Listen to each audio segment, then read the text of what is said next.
अस्सलाम वालेकुम friends, welcome back. Drama serial खुश नसीबी। ईमान जो कि तलहा से शादी करके अपने आप को बेहद खुश नसीब समझती है, जिस पर तलहा ने तो ईमान के पाँव के नीचे से ज़मीन ही खींच ली जब तलहा ने यह बताया कि मैंने रिज़ाइन कर दिया। ईमान ने कहा कि आपने रिज़ाइन क्यों किया, इतनी अच्छी जॉब थी। जिस पर तलहा ने कहा कि मैंने रिज़ाइन नहीं किया, मैंने तुम्हारी तरफ से तुम्हें रिज़ाइन कर दिया और एज अ बॉस मैंने तुम्हारा रिज़ाइन कबूल भी कर लिया। अब ईमान जो कि बहुत ही एम्बिशियस लड़की है, वो तो जॉब करना चाहती है, आगे बढ़ना चाहती है, मगर तलहा ने अभी से सारे फैसले खुद ही ले लिए। ईमान से तो पूछना भी ज़रूरी नहीं समझा और उसकी जॉब से उसको रिज़ाइन करवा दिया। क्या ईमान तलहा से कोई बात करेगी या इनकी आपस में क्लैशेस बढ़ेंगे होंगे या नहीं, ये तो आपको बता ही दूंगी। मगर अभी हम बात करते हैं नरमीन की। जैसे ही मामी को पता चलता है कि हुमायूं ने इतना कर्जा लिया, वो भी ईमान की शादी के लिए, तो मामी तो गुस्सा ही हो जाती हैं कि भाई ईमान की शादी करना सिराज की जिम्मेदारी है, ना कि तुम्हारी, और तुमने किसने कहा कि तुम इतना कर्जा ले लो ईमान की शादी के लिए।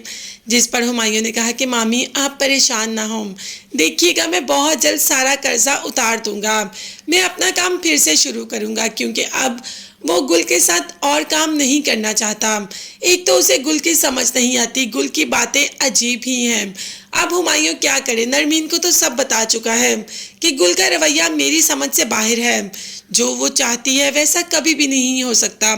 और नरमीन तो पहले दिन से जानती है कि गुल क्या चाहती है। मामी की, हुमायूं की, गुल की सबकी बातें सुनकर अब तो दिल कर रहा है नरमीन का कि यहाँ से चली ही जाए, मगर हुमायूं ने ही तसल्ली दी। हुमायूं बहुत अच्छा शौहर है। दूसरी तरफ माहीन, वो भी तो घर बैठ गई। अब तीनों बहनों की जिंदगियों में मुश्किलें आती ही जा रही हैं, मगर हर एक की मुश्किल की टाइप अलहदा है। अगर माहीन है तो उसका शौहर उसको धोखा देकर छोड़कर चला गया। नरमीन का शौहर तो उसके साथ है, मगर घर वालों के ताने कि कर्जा नरमीन की बहन के लिए उठाया, और ऊपर से हुमायूं के पीछे गुल पड़ गई। बात करें ईमान की तो उसका मसला अलहदा ही है। और क्या अब ये तीनों अपने अपने मसलों को अपने अपने मुताबिक ढाल पाएंगी, मतलब अपने मसले से खुद निपट पाएंगी, या तीनों अपने अपने बाप के घर आकर बैठ जाएंगी? तीनों नहीं भाई, दोनों, क्योंकि माहीन तो पहले भी अपने बाप के घर बैठी है। आप देखते हैं कि आगे स्टोरी किस तरफ जाती है। तब तक के लिए चैनल को सब्सक्राइब कीजिएगा। अल्लाह हाफिज़।